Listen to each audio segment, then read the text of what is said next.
Hello students, मेरा नाम है मशान और आप देख रहे हैं मेरा यूट्यूब चैनल।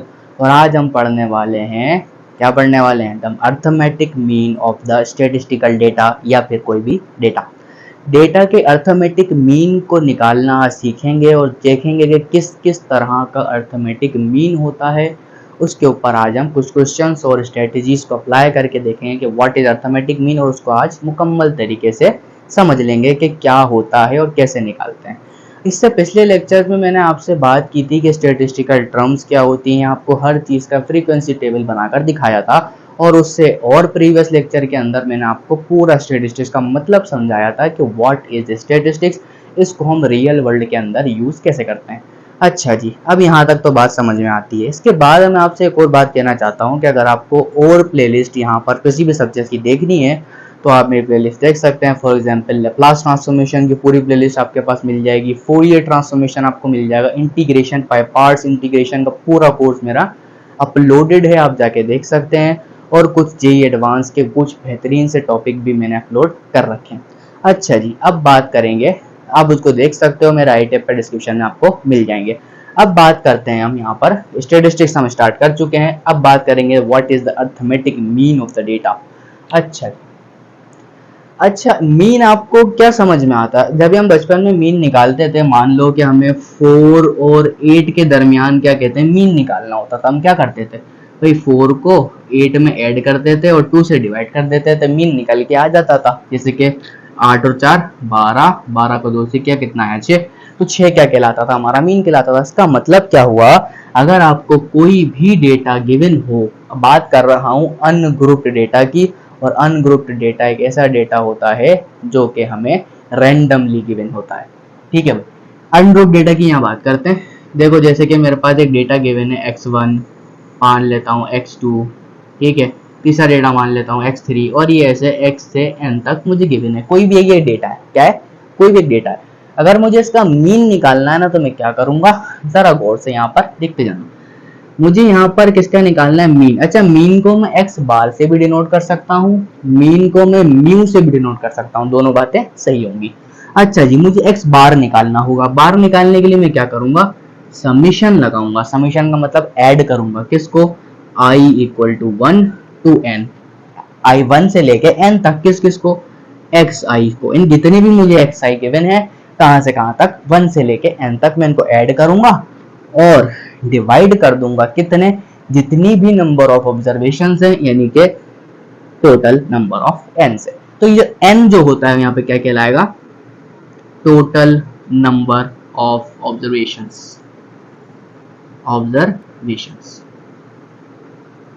समझ पा रहे हो? एन क्या कहलाता है? Total number of observation.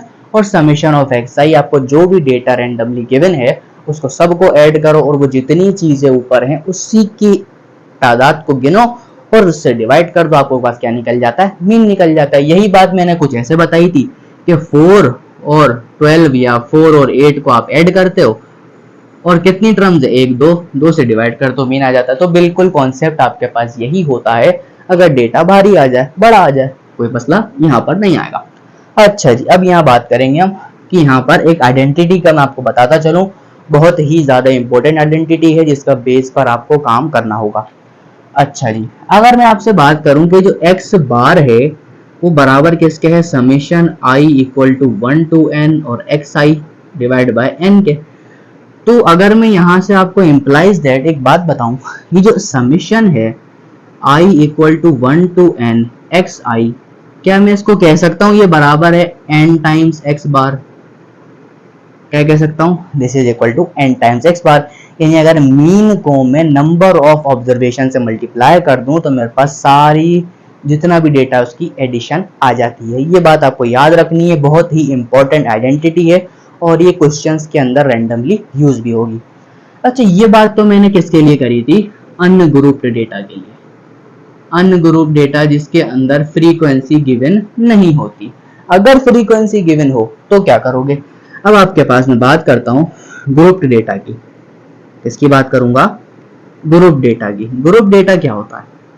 ऐसा डेटा जिसमें फ्रीक्वेंसी गिवन हो। ऐसा डेटा, आपको एक शॉर्ट टर्म्स में बात बता रहा हूँ, इससे तो काफी सारी बातें होती हैं।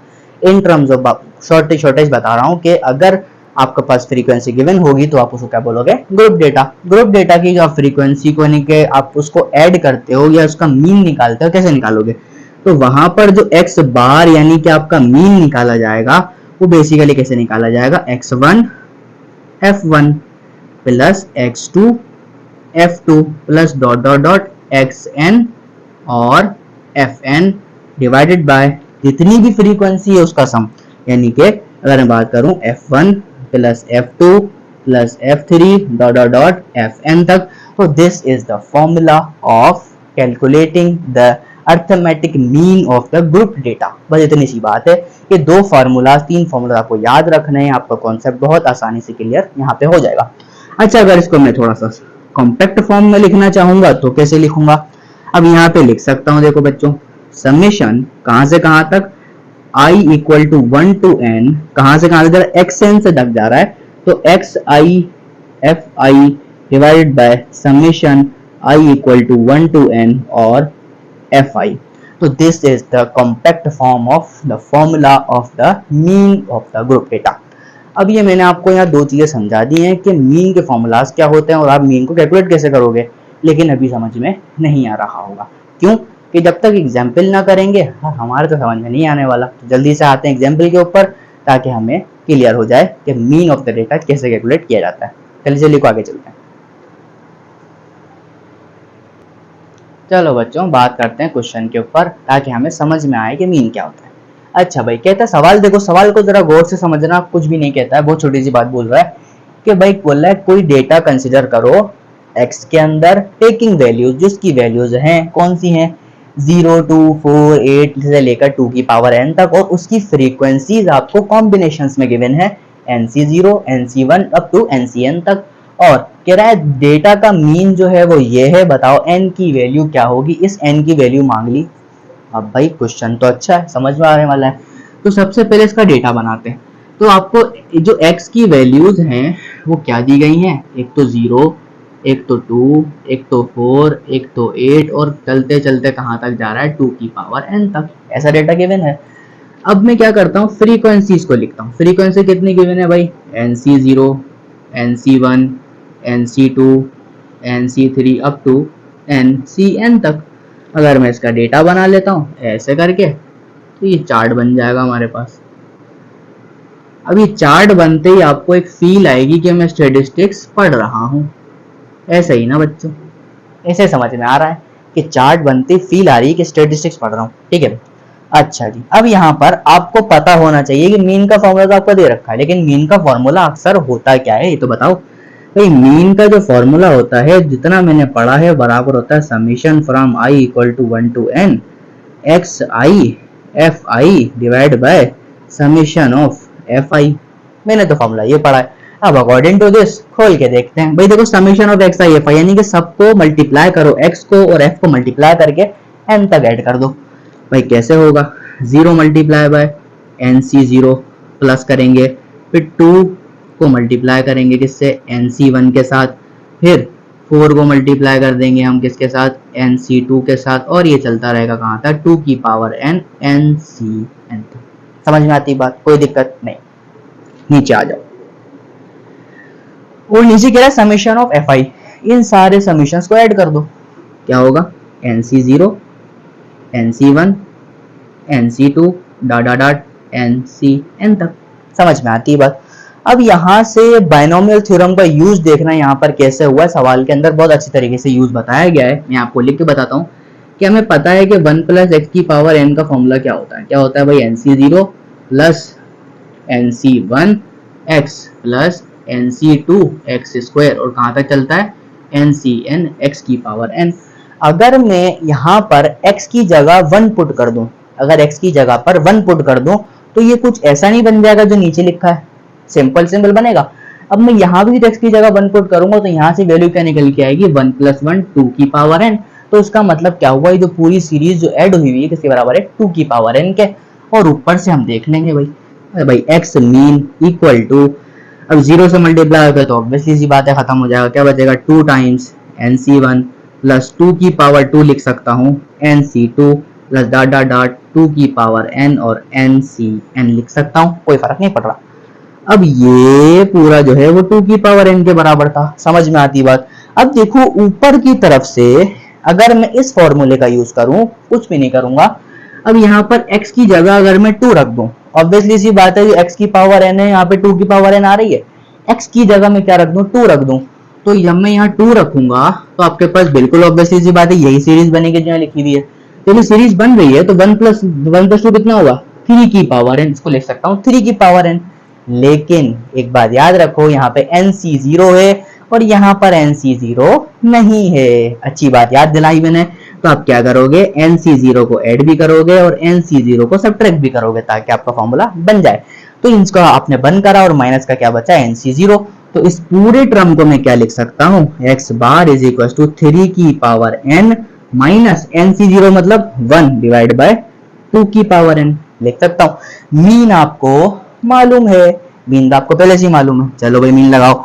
x बार की लगाओ कितनी आएगी, 728 ऑब्वियसली डिवाइड बाय 2 की पावर n बराबर किसके होगा, 3 की पावर n माइनस 1 2 की पावर n। ये इससे कैंसिल हो जाएगा।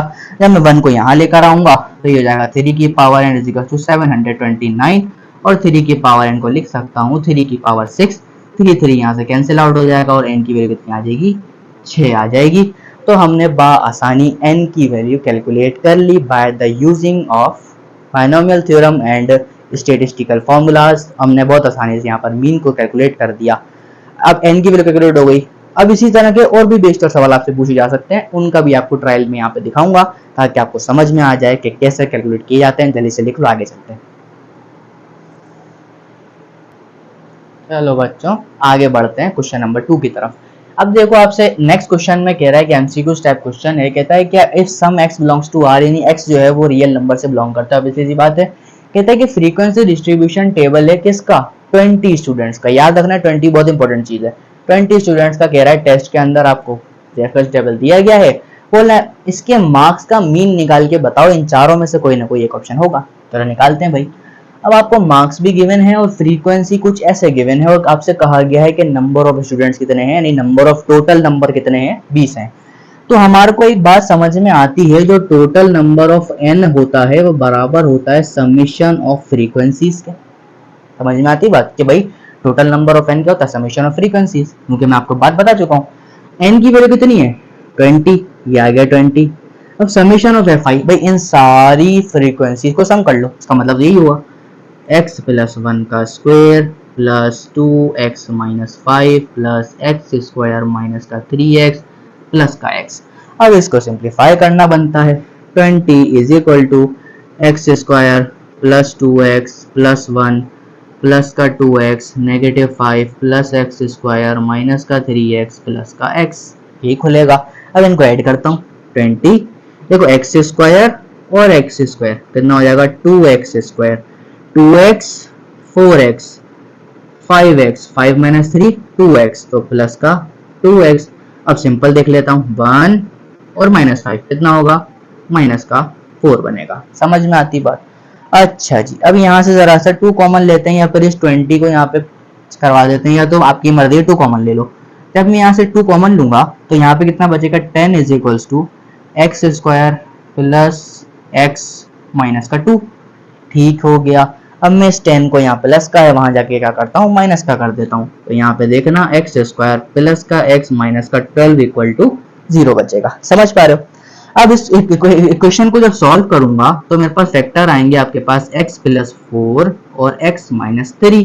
ये दो फैक्टर को मल्टीप्लाई कर लो, ये बनेगा बाय फैक्टराइजेशन, आसान हो जाता है। तो यहाँ से आपकी वैल्यू जो निकल के आएंगी एक की वो आ जाएंगी, एक माइनस का 4 और एक 3।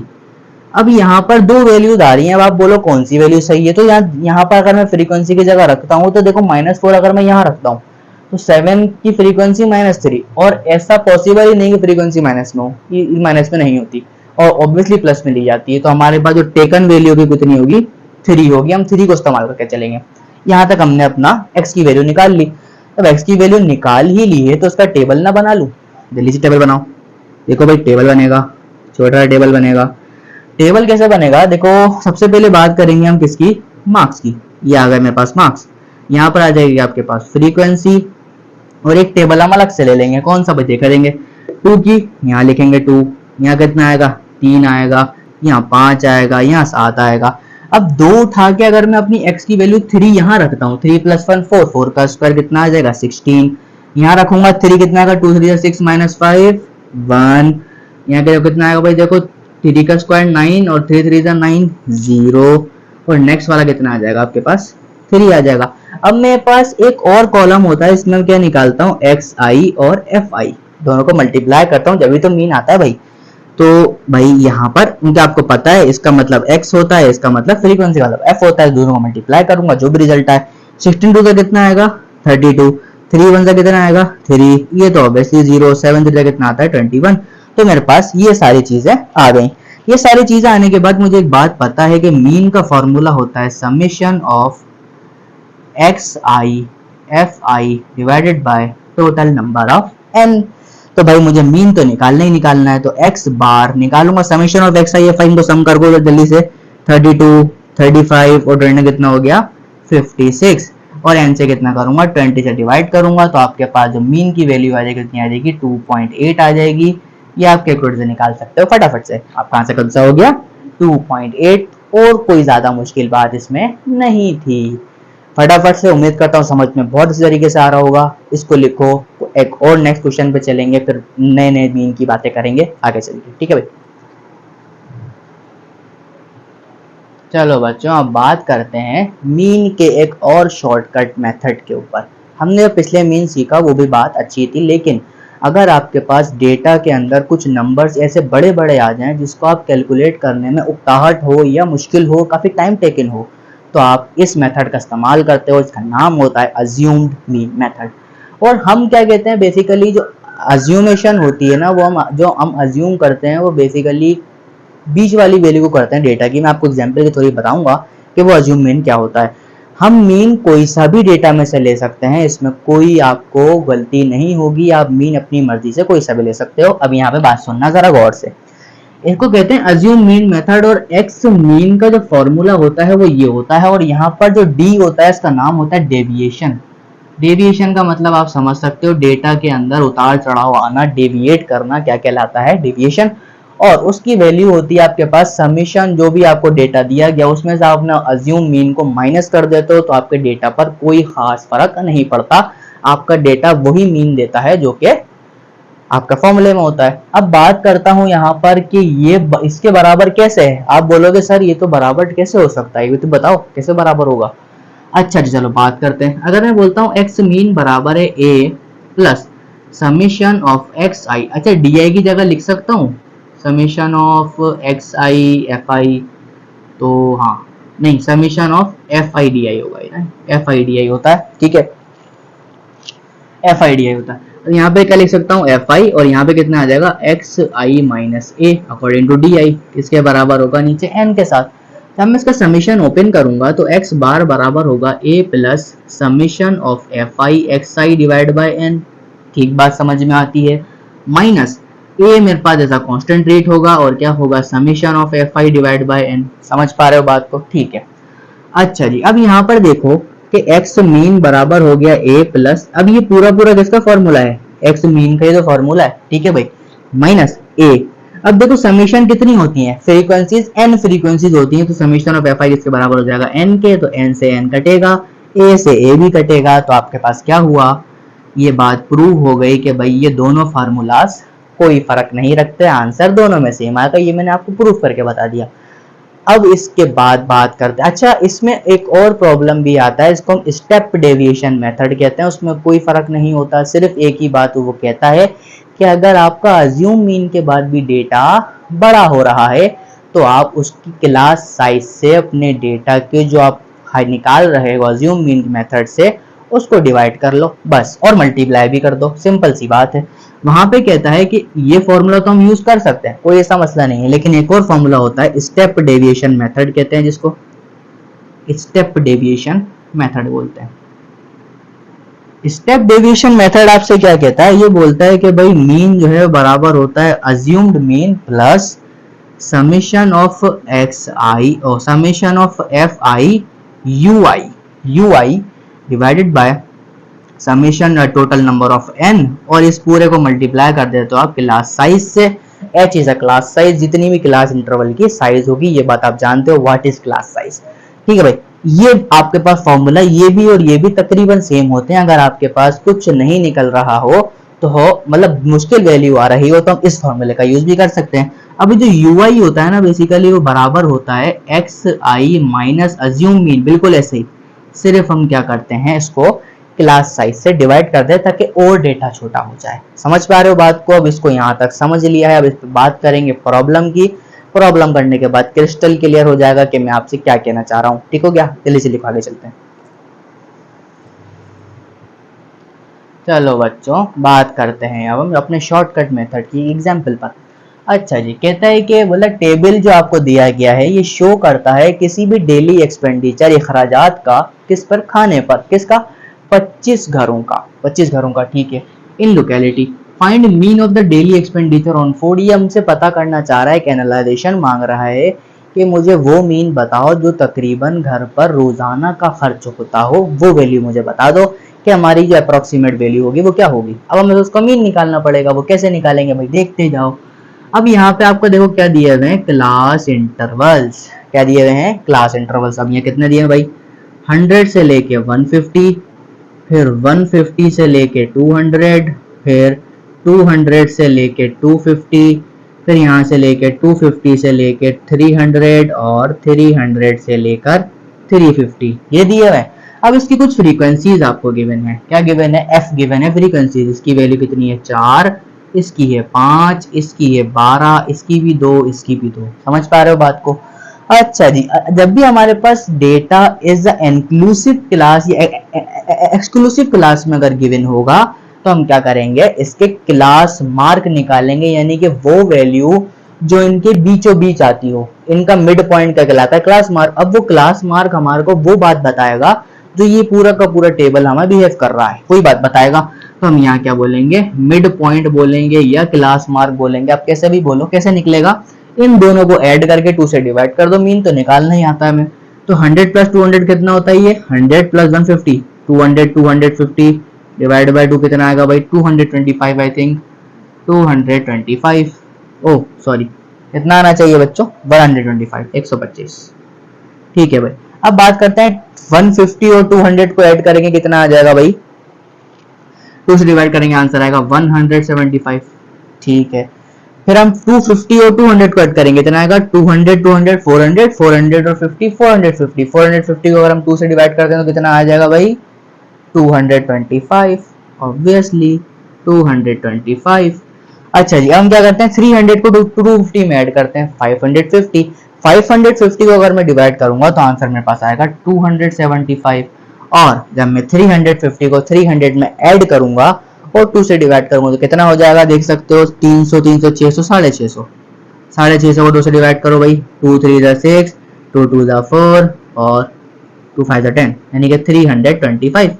अब ये मेरे पास वो वैल्यू आ गई जो रिप्रेजेंट कर रही है इस क्लास इंटरवल को। ये बात याद रखना कि क्लास मार्क या mid point of a class shows the behaviour of the class interval, behaviour को ऐड करके बता देता है। अच्छा जी, अब ये देखो कितना बड़ा मेरे पास डेटा है, या ये यानी कि ये सारी वैल्यूज हैं वो बेसिकली एक्स आई की हैं, जो मुझे पहले के सवाल में डायरेक्ट गिवन थी। अभी तो डेटा मिल गया, अब ये डायरेक्ट वैल्यू मुझे गिवन है। अब इसके अंदर से मैं मीन कैसे निकालूंगा? अब मैं इस्तेमाल करूंगा अज्यूम मीन मेथड का, क्योंकि ये जो वैल्यूज मेरे पास आई है बहुत बड़ी है, मैं इसको आसानी से कैलकुलेट अपने माइंड में या हाथ से भी करूंगा, टाइम टेकिंग होगा। अब मैं क्या करता हूं, अब अपनी इस पांचों वैल्यूज में से मेरी मर्जी है मैं अज्यूम मीन अपना किसको मानता हूँ। ठीक है, वैसे अमूमन तौर पर ये बीच वाली मानी जाती है, 2 छोड़ दो 2 ये छोड़ दो, इसको मीन मान लिया जाता है। मैं भी इसको मान लेता हूँ। चलो, मैंने कहा जो मेरा मीन है थोड़ी देर के लिए मान लेता हूँ, कितना है? 225 मीन है।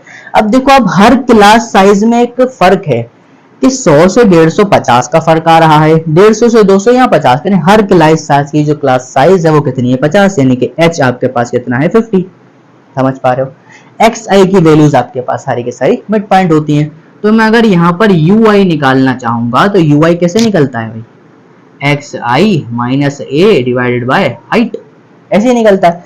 तो सबसे पहले मैं एक्स आई को उठाता हूँ, मैंने कहा देखो 125 माइनस 225 डिवाइड बाय 50 कितना आएगा? ऑब्वियसली आपके पास माइनस का 2, तो यहाँ पे आ जाएगा माइनस का 2। ठीक है भाई, यहाँ से करूंगा आपके पास आएगा माइनस का 1, 225 को माइनस करूंगा आपके पास 0 आ जाएगा, यहाँ से आपके पास आ जाएगा 1 और यहाँ पे कितना आ जाएगा 2 आ जाएगा। तो बेसिकली आपने क्या करा, अपना समेशन डेटा को छोटा कर दिया, कोई फर्क नहीं पड़ा। अच्छा जी, अब मुझे लास्ट में निकालना होता है एफ आई और यू आई का प्रोडक्ट। ऐसे निकालना होता है ना भाई, एफ आई यू आई का प्रोडक्ट निकालूंगा क्योंकि मेरे फॉर्मूले के अंदर ये चीज इंक्लूड होती है।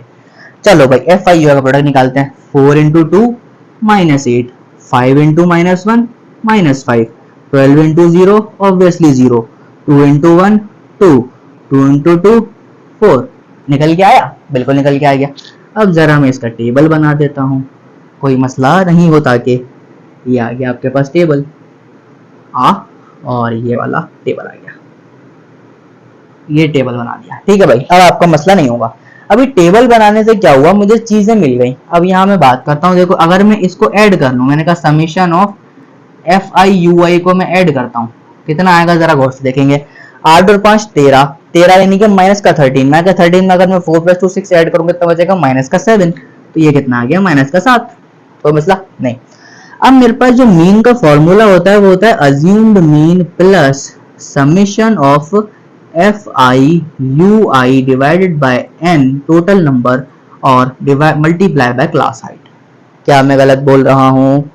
सही बोल रहा हूँ ना बच्चों, ये तो फॉर्मूला है। अच्छा जी, इसका इस्तेमाल करता हूँ। मैंने कहा देखो x bar equal to assumed mean what is this, इसे 225 प्लस, ठीक हो गया, summation of x I F I is -7 और टोटल नंबर ऑफ एन कितना दिया सवाल के अंदर, 25 घरों की बात की गई है, तो ये आ जाएगा 25। क्लास साइज 50 के बराबर था, सारा डेटा लिख दिया, मीन तो बाहर है। अब 51 × 50 ये हो जाएगा 2 टाइम्स, ये हो जाएगा 14, तो x बार बराबर आएगा 225 माइनस का 14, तो आपके पास जो मीन निकल के आया वो आया 211। तो ये आपके पास आपका मीन आ गया। तो उसका मतलब ये वो वैल्यू है जो हर घर के रोजाना के एक्सपेंडिचर में फूड के अंदर यूज हो रही होगी। तो ये मेरा एक अप्रोक्सीमेट अज्यूम मीन एक मेथड है। ठीक है भाई, इसको मैंने आराम से कैलकुलेट कर लिया, बहुत ही ज्यादा आसान था। सिर्फ आपको डेटा बनाना आना चाहिए, किस तरीके से आप अपने सॉल्यूशन को एनालाइज करते हो वो बात आपके ध्यान में होनी चाहिए। अब इसको लिखो, नेक्स्ट क्वेश्चन पर फटाफट से चलते हैं। चलो भाई, अब अगले सवाल पे बढ़ते हैं। कहता है कि छोटा सा क्वेश्चन एमसीक्यूज क्वेश्चन है, कह रहा है कि सम ऑफ द डेविएशंस, आपको बता चुका हूँ डेविएशन क्या होती है, X I minus assume mean, भाई बता चुका हूँ ना, बस हमेशा होता है D I is equals to X I minus A, this is the deviation. आपसे कह रहा है कि सम ऑफ द डेविएशन 50 आपको दी गई है, ऑब्जर्वेशन कह रहा है 30 स्टूडेंट्स, मतलब 30 कोई भी आपके पास चीजें हैं उसकी, बोल रहा है वो ऑब्जर्वेशन 50 है, बोल रहा है ऑब्जर्वेशन करके बताओ इसका मीन क्या होना चाहिए। वाओ, नाइस क्वेश्चन, बेहतरीन क्वेश्चन है। अब देखो आपसे क्या किया गया है कि समेशन ऑफ डी आई आपको बता दिया गया और बेसिकली ये किसके बराबर होता है, summation of x I minus assume mean. Mean आपको क्या दे रखा है, कितने स्टूडेंट में से, 30 स्टूडेंट में से कितना दे रखा है आपको, टोटल 50, ये आपका डेटा है। अगर मैं बात करता हूं कि अज्यूम मीन का फॉर्मूला क्या होता है, ए प्लस समेशन ऑफ कितना, F i d I divide by summation of F I, कह सकता हूं बिल्कुल। अब देखो यहाँ पर आपको कोई फ्रीक्वेंसी नहीं दी गई, तो इसका मतलब अज्यूम करके चलेंगे हर फ्रीक्वेंसी का जो मतलब फ्रीक्वेंसी जो हर डेटा की होगी वो 1 होगी। अगर मैं आपसे बोलता हूँ summation from I equal to 1 से लेके 50, क्योंकि भाई 50 की बात हो रही है, और एफ आई, तो इन सब की फ्रीक्वेंसी का जो रिजल्ट आया वो कितना आएगा, टोटल 50, क्योंकि भाई हर फ्रीक्वेंसी एक थी, 1 से लेके 50 तक, टोटल को ऐड करूंगा 50 आ जाएगा। तो कुछ भी नहीं करना भाई, X mean equal to assume mean आपको कितना दे रखा है, ये बात आपको पता है जरा सी या नहीं पता, ऑब्वियसली 30 भाई, 30 आपको दे रखा है, ये बात नहीं सोचो। कह रहा है सम ऑफ डेविएशन ऑब्जर्वेशन इज 30, यानी कि जो सम ऑफ डेविएशन कितना बराबर था, अज्यूम मीन आपको एक ही जगह दे रखा था, कितना 50, ओ 30, कितना आ जाएगा 30 plus summation of F i d I, summation of F I कितना है, डी आई कितना है, पूरा दे रखा है, कितना आ जाएगा 50, समेशन ऑफ एफ आई कितना आ गया 50, 50 से 50 कैंसिल कर सकते हो क्योंकि एफ आई की वैल्यू 1 थी, ये भाई याद रखना, डी आई से मल्टीप्लाई करो कोई फर्क नहीं पड़ेगा, और समेशन ऑफ डी आई आपको ऑलरेडी 50 दे रखा है, तो 50 हो जाएगा, तो यहाँ से कितना आ जाएगा, x bar is equal to 30 plus 1, answer आ गया आपके पास 31 इज द एग्जैक्ट मीन। समझ में आ रहे हो बात को। अब इसमें हम बात करते हैं last category of the question, इसमें लास्ट कैटेगरी कौन सी होती है और कैसे सवाल इसमें पूछे जाते हैं, अब इससे बात करेंगे लास्ट क्वेश्चन पर। तब तक के लिए आप इसको लिखो और अच्छी तरीके से पेन कॉपी लेके बैठना ताकि आपको हर एक चीज़ बेहतरीन तरीके से समझ में आ जाए।